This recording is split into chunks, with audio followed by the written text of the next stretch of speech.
Momento de meditação.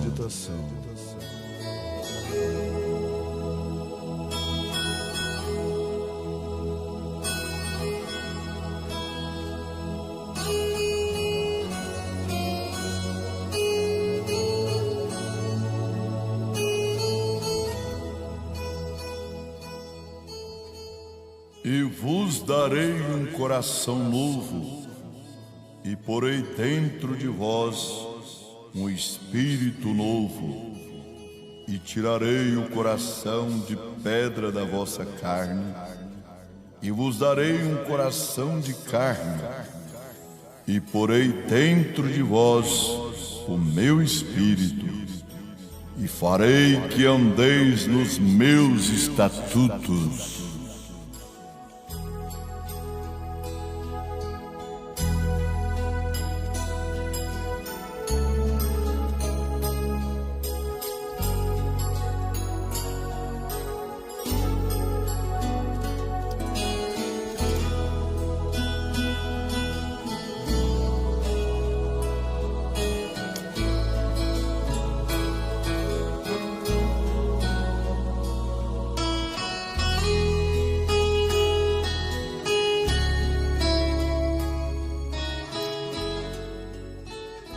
É um ato de graça, eu o farei.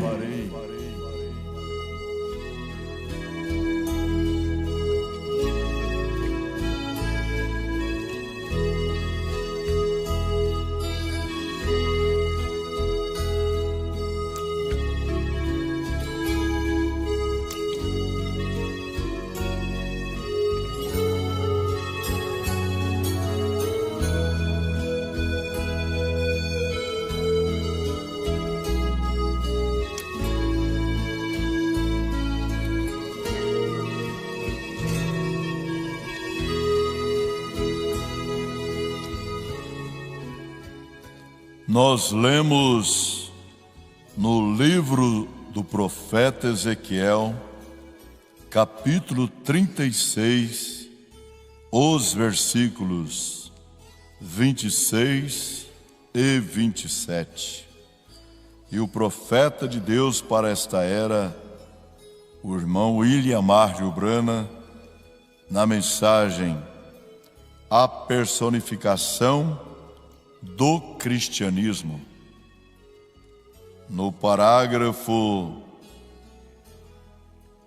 59 em diante, o profeta diz: agora Ezequiel, o profeta, subiu e viu o dia em que estamos vivendo. Ele viu esses dias que nós estamos vivendo.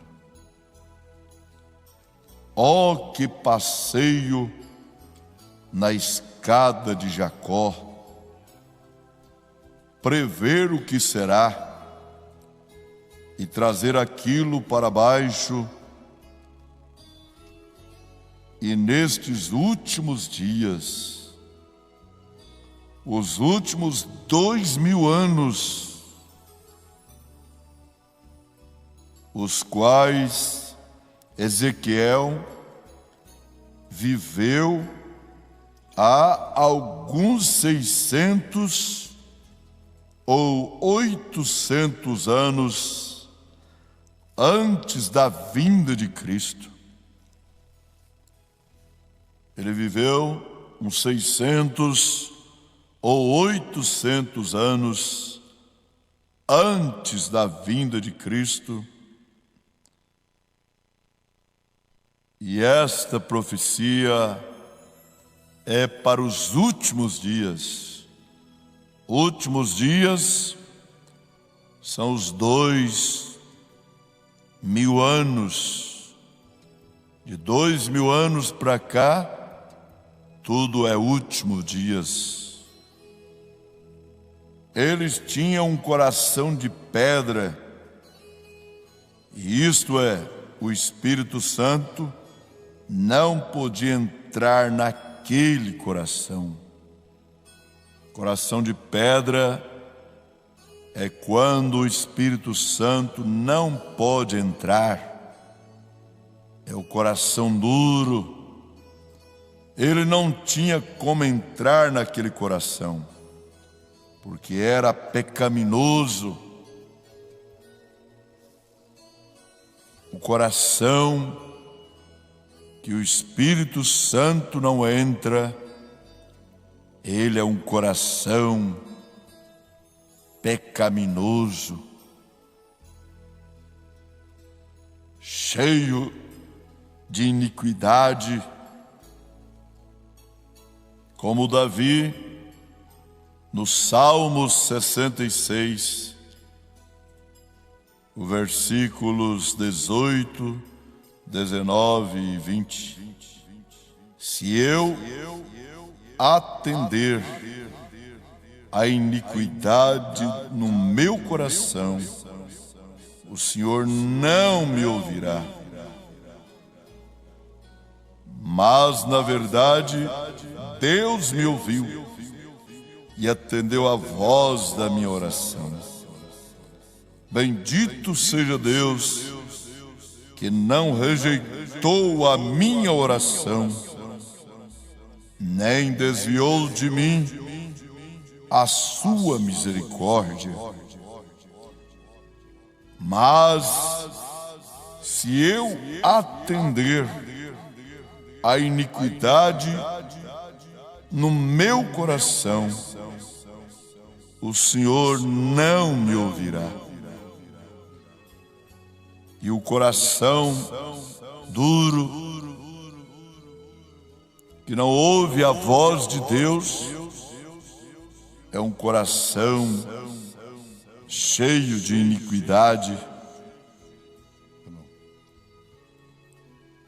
E ali havia apenas a expiação de sangue animal, colocado entre aquele coração de pedra e o Criador.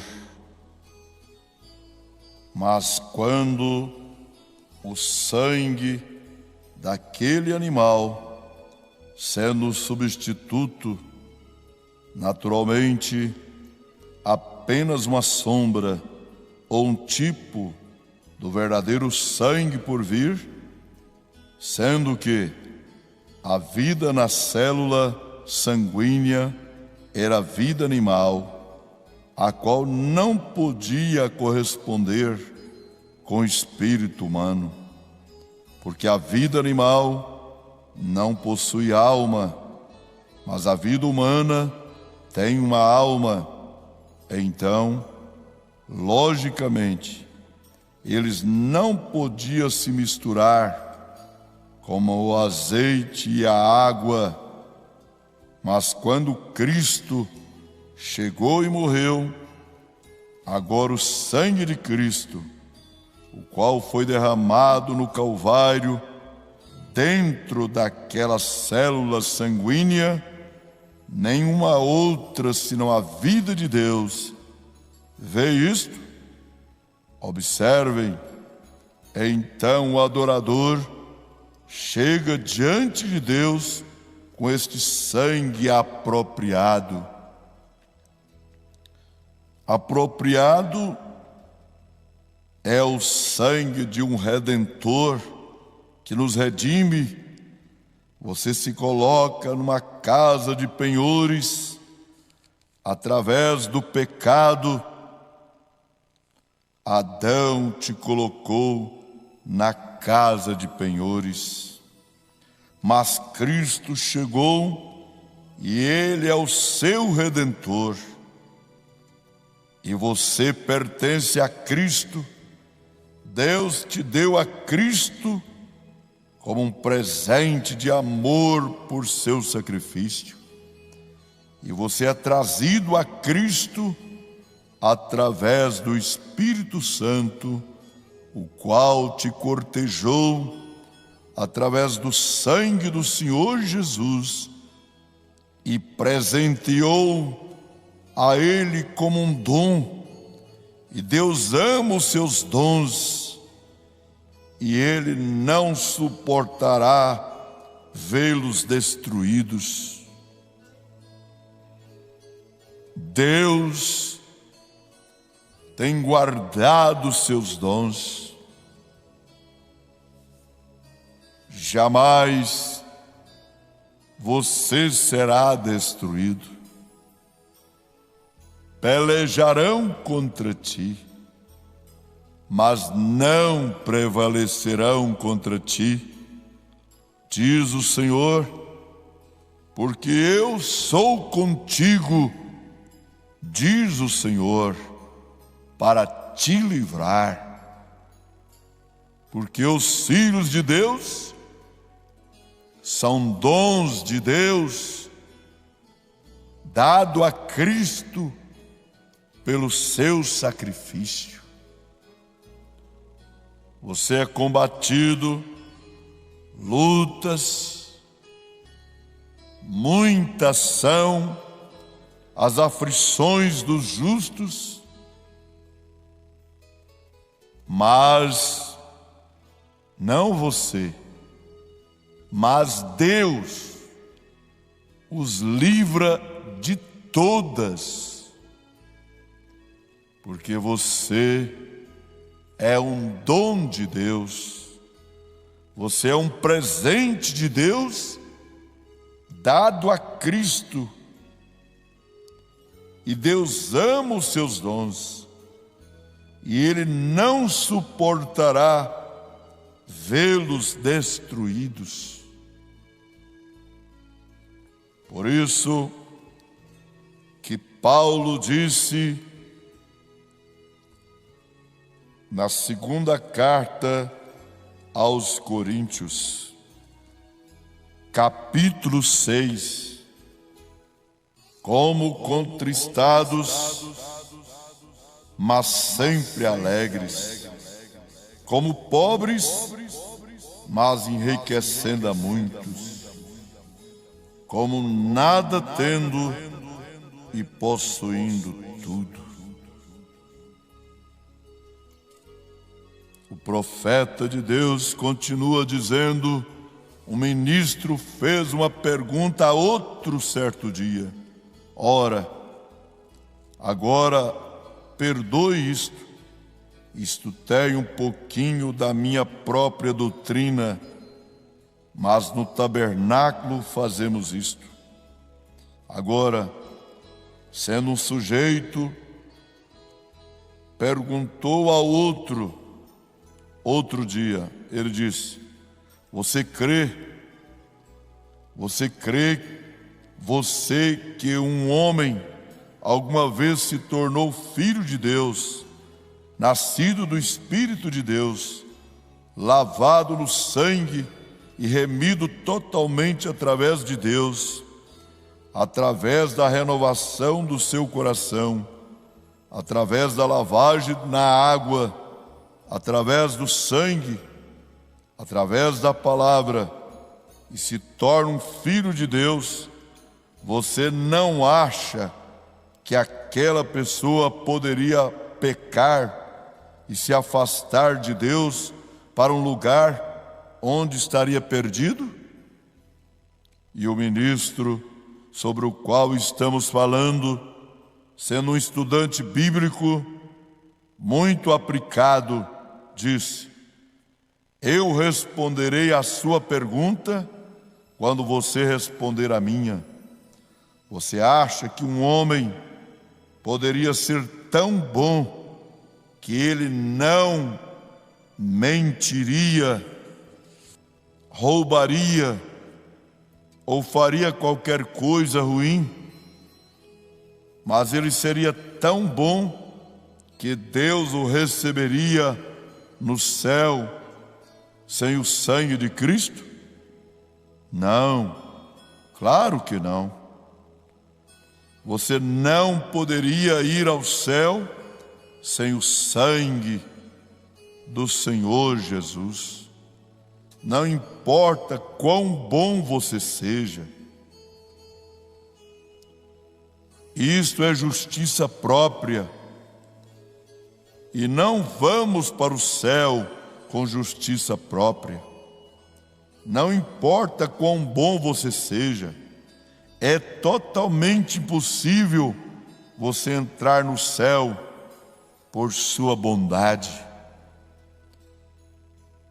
Nós vamos lembrar do mancebo de qualidade, guardando os mandamentos, desde criança, indo para o inferno, porque ele achou que era tão bom e não precisava de renunciar tudo. Como Jesus disse: aquele que vem após mim, renuncie a si mesmo, toma a sua cruz e siga após mim. Ele pensou que era tão bom que ele poderia ir para o céu não seguindo a Jesus. É a misericórdia de Deus que te trouxe ao Calvário, e você é o presente do amor de Deus para Cristo.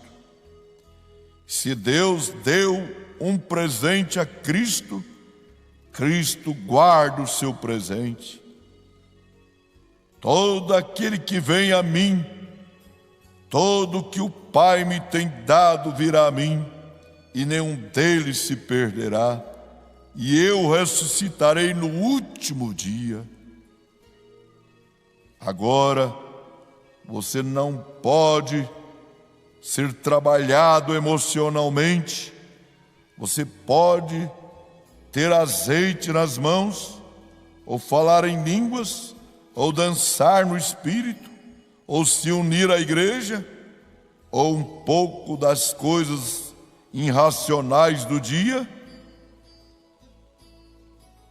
e você poderia com certeza estar perdido, isto é certo. Mas se você é um presente do amor de Deus para Cristo, você está salvo. Agora, a sua vida provará o que você é. Pelos seus frutos os conhecereis. Se você está tentando se fazer dócil e humilde, e assim por diante, então você permanece fora do reino. Esta então é a sua própria obra, e é aí onde a igreja, o povo e assim chamada igreja, tem de forma tão miseravelmente falhado, porque é no seu próprio trabalho pessoal que sentem que merece a bondade e a graça de Deus, pelo que fazem e de como vivem, mas aquilo não tem nada a ver com isto. É o presente de Deus, sua própria consciência para evitar o inferno, tentando fazer com que você se afastasse do inferno, melhor dizendo, tentaria fazer com que você viesse bem e fosse correto. Um bom cidadão fará isto e não precisa necessariamente ser um cristão. Tenho visto muitos homens, os quais até mesmo negam o nome do Senhor Jesus, que são boas pessoas, quer dizer, humanamente falando. Veja o quanto Esaú era melhor homem do que Jacó. Porém Deus amou a Jacó e aborreceu Esaú antes deles nascerem. Jacó era um eleito de Deus, Esaú era um reprovado. Se você é um presente de Deus dado a Cristo, Deus não deixará os seus presentes perdidos. Ele cuidará disto. Jesus disse: Pai, aqueles que tu me deste, de maneira nenhuma eu lançarei fora. Veja quanto Esaú era melhor homem do que Jacó, porém ele não tinha a concepção para saber que ele havia vendido a sua primogenitura, porque ele a desprezou e foi rejeitado diante de Deus, o qual era mais cavalheiro e próximo e um homem de obras do que era Jacó. Jacó, o seu próprio nome, era suplantador. Você sabe o que é um suplantador? É o enganador. E então, porém Esaú era um cavaleiro em cada aspecto, mas Jacó teve uma recompensa naquela primogenitura. E não importa o que os outros o chamavam, eu diria, me desculpem a expressão, eles o chamavam santo orador, um fanático, seja o que for que desejassem, mas ele tinha respeito por aquela primogenitura. Aquele era todo o seu motivo, não importava o que aquilo lhe custasse, ele queria a primogenitura. Para um cristão, a primogenitura é o batismo do Espírito Santo, diz o profeta de Deus. É o motivo da vida de cada cristão. E às vezes ele é chamado de fanático, de nomes feios, porque a razão dele viver é o Espírito Santo. Sem isso, ele não tem nenhum motivo, nenhuma razão para viver. Jacó amava a primogenitura, Esaú a desprezou, para ele não tinha valor. Ele era um cidadão muito melhor do que Jacó, mas para ele a primogenitura não valia nada. Para o cristão é diferente. O batismo do Espírito Santo, que é a primogenitura, viver para Deus, a razão da vida dele é Cristo, é a palavra, ele não tem outro motivo de viver. Cristo é a vida, é o fôlego, é a razão dele viver. O profeta de Deus diz: é um novo coração, eu tirarei fora o velho coração de pedra. Não, você o lançará fora, mas eu o tirarei fora. Você vê a diferença? É um ato da graça.